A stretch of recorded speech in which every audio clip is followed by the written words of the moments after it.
5 masakit na palatandaan na maaring mayroon ka ng kidney failure.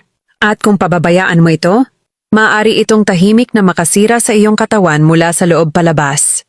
Narito ang 5 sintomas na may kaugnayan sa sakit na dapat bantayan.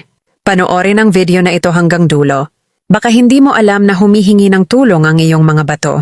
Huwag kalimutan na i-follow ako! Tingnan natin kung may mga pamilyar na ito sa iyo. Ang unang palatandaan ay sakit sa ibabang bahagi ng likod. Kung nakakaramdam ka ng dull na pananakit sa alinmang bahagi ng iyong gulugod, lalo na sa ibaba ng mga rib, maaaring inflamed o labis na nagtatrabaho ang iyong mga bato. Ang ikalawang palatandaan ay sakit habang umiihi.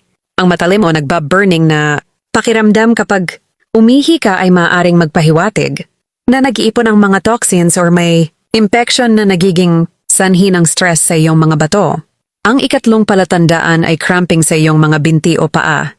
Kapag bumagsak ang mga bato, nagiging hindi balansyado ang iyong mga electrolytes na nagiging sanhi ng masakit na muscle spasms o kahit pangangalay.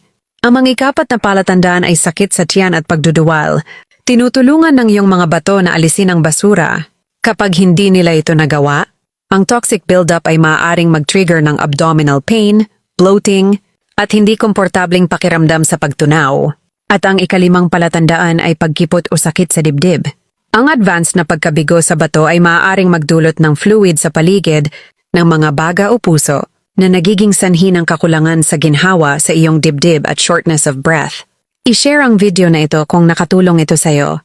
Ako si Impormasyong Herbal at nagbabahagi ako ng mga pang-araw-araw na health tips na may layuning baguhin ang 100 milyong buhay.